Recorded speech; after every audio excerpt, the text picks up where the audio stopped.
That night, when Valentina saw Brandon in her sparsely populated bar, her heart exploded with a bang. It was like a firework suddenly bursting in midair, magnificent and colorful. Valentina finally believed that there could be a man in this world who, at some random moment, would inexplicably make a woman feel like she had encountered a ghost or been enchanted. At that time, Brandon had already drunk himself into a state of disarray. There aren't many decent-looking drunk men, but Valentina, who had been hanging out in other people's bars since she was 17 and had her own bar at 28, had seen countless inebriated men. There were those who shouted in public, sang heart-wrenching songs, hugged table legs and called for their mothers, and even those who urinated into beer bottles, all sorts of unseemly behavior. Yet, men like Brandon, who, after drinking a bit too much, remained quietly intoxicated with a dreamy gaze, were rare. But to be in such a state, singing sweet love songs without messing up, and being so captivating, that was truly exceptional. Brandon's hazy eyes were both sad and serene. His face, slightly pale from the alcohol, carried a kind of cold and handsome charm. His black hair was slightly curled, and the fingers gripping the beer bottle were fair and slender. Valentina had heard that men with such fingers were often passionate and enchanting. She hadn't encountered such a man before and was skeptical. However, that night, watching Brandon with his fingers wrapped around a bottle of beer, Valentina believed it instantly. Half an hour later, when the bar had only Brandon and the empty beer bottles in front of him, as Valentina had hoped, Valentina strolled over, sat down across from Brandon, and said, "Handsome, drinking alone is boring. I'll keep you company."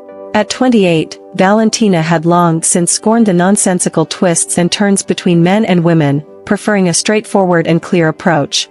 Moreover, encountering a man who made her heart explode was not easy. She would rather make a mistake than let it pass.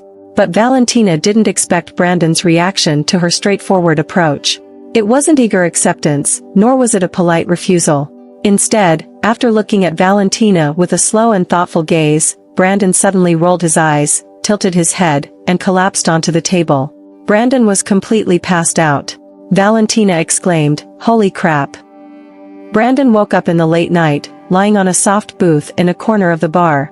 The booth wasn't long enough, so Valentina moved a chair to prop up Brandon's feet. When Brandon woke up, Valentina had just finished half a dozen beers. Brandon was surprisingly clear-headed, with no trace of haziness. He looked at the slightly tipsy Valentina and said, "Thank you." Valentina responded with a half-teasing, half-seductive smile, "How would you like to thank me?" Brandon raised his hand and gave himself a slap on the face, saying, "Let me accompany you for another drink. It's still early before dawn."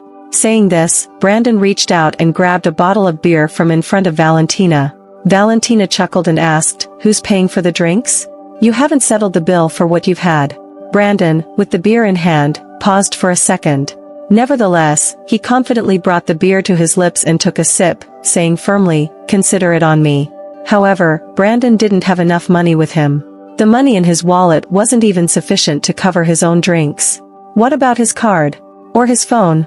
Scratching his head, Brandon admitted, "I've got no money." Valentina, amused, stared at Brandon, realizing he was here to freeload. Brandon said, "I'll pay you back. Just put it on my tab." Valentina burst into laughter. Brandon wasn't that kind of man, otherwise, Valentina's teasing would have easily led to more intimate encounters. Perhaps he would have earned some money and settled the bill with his actions. But Brandon didn't. Over the next few times he came to drink, Brandon accumulated a tab of $3,000. Eventually, he brought a painting for Valentina. It was a portrait of Valentina. Drawing from his memory of their meeting, Brandon portrayed Valentina standing behind the bar, exuding a charming aura. The painting was large, in life-size dimensions. As Valentina looked at it, her heart exploded once again. Brandon is an artist, specializing in oil painting. He graduated from a well-known institution, but his career hasn't taken off. Despite years of painting, he lacks recognition, making a living by copying works of famous artists or creating subpar decorative paintings for decorating companies. He doesn't let Valentina call him an artist. Brandon claims he's still billions away from being one. He struggles to make ends meet, unable even to support himself, let alone a family. So, he comes to the bar to drown his sorrows, carrying the frustration and self-doubt of an artist with untapped talent in a world where money is king. Valentina understands his bottled-up pride, forced to live in a world where wealth reigns supreme. Approaching 30, without a successful career or a family, it's undoubtedly frustrating for him. Moreover, after seeing the portrait he painted of her, even Valentina feels the frustration for Brandon. His art is exceptional, and though Valentina may not understand the technicalities of painting, good things have a certain charm, much like good wine, clothing, bags, or jewelry. Brandon's art is no exception. Valentina had someone hang the painting in her bar's second-floor living room, covering an entire wall across from the double bed. She told Brandon not to worry about keeping tabs, he could drink as much as he wanted. Brandon asked, "Am I living off someone?" Valentina replied, "No, you're trading art for a meal." Brandon said, "So, it's like selling art without selling myself." Valentina thought for a moment and agreed, "Yes, but..." Valentina stopped talking and suddenly grinned.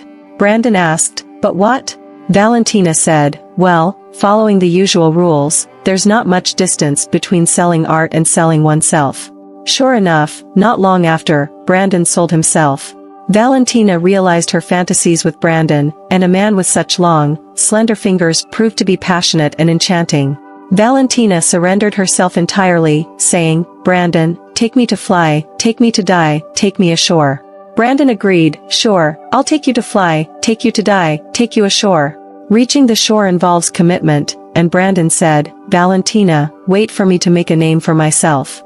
Valentina replied, "I'll wait because it won't be long." Valentina spoke with certainty. However, Valentina didn't wait around. She didn't sit at the bar, hoping for good luck to fall on Brandon. Valentina knew better than anyone that luck and opportunities weren't just stumbled upon. In these times, they could be created and managed. Valentina decided to manage it for Brandon, starting with preparing for his art exhibition. She printed promotional materials, reached out to several new media outlets, and invested in some billboard advertisements, pulling out all the stops to build momentum for Brandon. Following Valentina's plan, Brandon focused on painting during the day and indulged in lovemaking at night.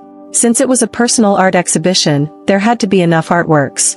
Brandon's enthusiasm soared, showing in both his imaginative paintings during the day and his endurance in bed at night. Valentina believed it, men needed the hope of career success as stimulation. Brandon had transformed completely. The initially cold and mysterious aura had vanished, replaced by fervor and passion. His energy levels were through the roof. The preparation period took a full 3 months, during which Brandon and Valentina engaged in playful mischief almost every night. Brandon's creativity flowed abundantly. It was during this time that he painted Valentina's nude portrait. Brandon's brush delved into Valentina's bones, making her seem as if she could come to life and step out of the canvas. Brandon declared, "For this painting alone, the exhibition must be extraordinary." Valentina snatched it away, saying, "I can't bear to part with it." "Don't worry, even without it, you'll make a splash." Brandon laughed heartily. The art exhibition was indeed a success. Although the attendance wasn't huge, and the prices weren't exorbitant, at least, all the artworks were eventually sold. After deducting various expenses, materials, promotion, venue rental, Brandon ended up with a profit of over $300,000. For an oil painter, this profit might not be considered much for nearly 30 paintings. However, for Brandon, who had struggled to make ends meet, it was like hitting the jackpot for the first time at the age of 30. With this money, he had enough to open his own studio. Leveraging the momentum from the exhibition, Brandon was now unstoppable on his future path in life. Brandon had his own life plan, and in it, Valentina was deleted while a pure and virtuous girl was added. The purity of the girl matched well with the refined artist Brandon, especially now that he had his first substantial earnings. Before leaving, Brandon settled all the bar tabs he owed Valentina. He didn't reclaim the nude portrait, he considered it a gift. At market value and considering his current status, a painting of that size could easily fetch thousands. Brandon felt he had done his part. Regarding their passionate moments, he said, "It was consensual, we owe each other nothing. We're adults, you're not going to ask for emotional distress compensation, are you?" Valentina laughed at the time. She said, "Do I look like that kind of person?" Brandon, feeling a bit awkward, said, "You're indeed different from other women. You see through things and are open-minded." Valentina laughed again, saying, "Right? Blame it on having multiple men. One more or one less doesn't make a difference." Brandon finally turned cold and walked away, convinced that betraying Valentina was the right choice. How could he choose a woman like her?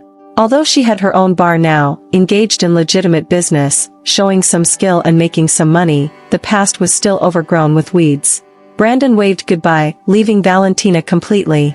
True to expectations, Valentina didn't linger or entangle herself. Brandon smoothly opened his studio, got engaged, and planned to hold a wedding once the studio was up and running. To Brandon's surprise, almost half a year later, his paintings were unexpectedly unsought. It seemed the success of the previous exhibition was a fluke. Perhaps there was no surplus at all, just buying and selling on the spot. He hadn't yet established his own reputation and market. Brandon had oversimplified his success. With rent and expenses, the net monthly loss was $2,000 to $3,000. Brandon started to panic. The money he had wasn't enough for such ventures, let alone buying a house. His fiancée's demeanor also turned a bit cold. Even the pure and virtuous could recognize that Brandon's extravagant art couldn't put food on the table. Brandon began to worry. Then, in the midst of his anxiety, he heard from others that Valentina had prominently displayed the nude portrait he left behind in the bar.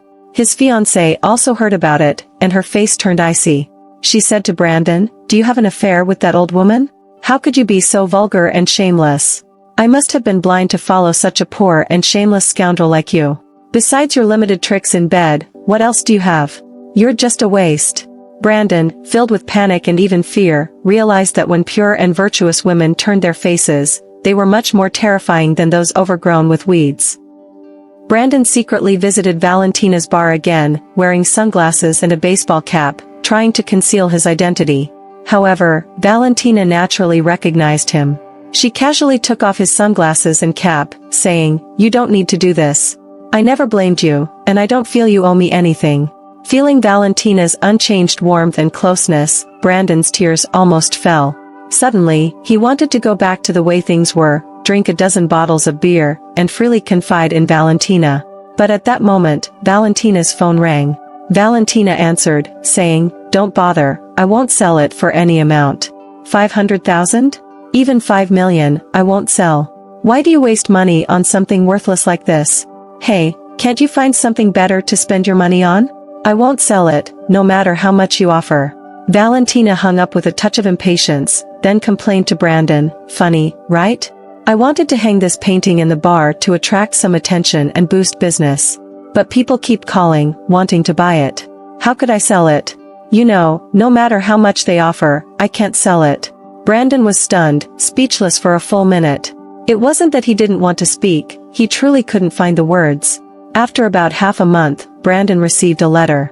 The nude portrait had been sold for a whopping $800,000. Valentina seemed genuinely reluctant to part with the painting. She planned a ceremony in the bar for the handover, with on-the-spot payment and the exchange of the painting. It was as ceremonious as marrying off a daughter, attracting enough attention to make it into the newspapers. 800,000. Brandon's attention was fixed on this number. His fiancée was also outraged. She said to Brandon, "Isn't that your painting? Why should she make so much money from it? She should at least give you a share." Brandon awkwardly replied, "I promised to give it to her for free." His fiancée became even more furious. She said, "Back then, you also promised to be with her forever. You're foolish. Who said promises have to be kept? Does she have any evidence? Any recordings?" Brandon started to say, "You're exaggerating." Before he could finish the word exaggerating, his fiancée angrily grabbed a teacup from the coffee table and slammed it down. Fortunately, it hit the floor and not Brandon's head. Brandon wiped away his sweat. Nevertheless, he still went to see Valentina, despite his inner struggle. In agony, Brandon said, "Valentina, I know I shouldn't have done that. I'm shameless, worse than an animal. But now, I'm really not doing well, financially struggling. I need money, otherwise, I'm afraid I won't even be able to get married. Please, have mercy on me and give me back that painting. It's not my idea, my fiancé forced me to do this. She said she would sue you, claiming that the painting was stolen without your consent. It would ruin your reputation. I'm doing this for your own good, after all, we have a history together." Valentina stared at him in shock. She didn't even notice the wine slowly dripping from the tilted cup, resembling tears. Brandon was truly in tears. He said, "I know I'll never repay what I owe you in this lifetime. Here, I have around 100,000. Take it as compensation." Saying this, Brandon took out $10,000 in cash from his backpack and placed it on the bar. This move was taught by his fiancée. She feared that Valentina might tear the painting in a fit of anger. In her words, "You need to give people some room to consider, so she doesn't leave empty-handed. Desperate times call for desperate measures." Valentina seemed to see through his intentions. She said, "100,000? Are you trying to bully me? 300,000, not a penny less. Otherwise, you won't take this painting out of here." In the end, Brandon had to write a promissory note for 200,000. A bit embarrassed and awkward, he left the bar with the painting. Once outside, he ran like crazy. Finally, I have money again. There's always a way, Brandon thought. The next twist in the plot once again overturned Brandon's expectations. He tried to contact the buyer mentioned in the newspaper who supposedly had a strong desire to acquire the nude painting, but no matter what, he couldn't reach them. Despite displaying the painting in his shop and even creating a special promotional poster for it, a week passed without any interest. It was at this point that Brandon finally realized he had fallen into Valentina's trap. The whole story about the painting being in high demand, the planned handover ceremony, and even the newspaper article were all part of Valentina's scheme. Her goal was to leave Brandon completely empty-handed, to drain him of everything. She wanted him to struggle for his daily meals, forever incapable of regaining his elegance. She wished for him to remain unmarried and unable to start a family, living a solitary life. Valentina aimed to return him to his initial state, the way he appeared when they first met. In doing so, she could deny ever having fallen deeply in love, never having poured out her heart and money. The so-called success of the art exhibition, the overnight fame, and the sold-out paintings, all of it was a play orchestrated by Valentina with her hard-earned money. There was no sudden rise to fame. Instead, she had employed various media manipulations and hired buyers to exchange for Brandon's regained confidence and passion for art. When he happily counted the 30,000, she believed their legendary story was beginning, only to realize it had already ended. After shedding numerous tears, she decided to gamble with him one last time. If Brandon didn't take the bait, if he didn't come asking her for the painting, even if he had some lingering feelings or conscience, she would let it go. It would be her way of giving closure to the emotions and money she invested in him. If he took the bait, well, then she would use his own methods against him. Frustrated and desperate, Brandon sent a text to Valentina, questioning why she was so heartless and not giving him a way out. Valentina replied, "How could that be? If there's no road, there's still the sea." It was said that Brandon's studio had a window with a view of the sea. So, if he chose to jump into the sea, it should be quite easy. It remains unclear whether Brandon understood her message.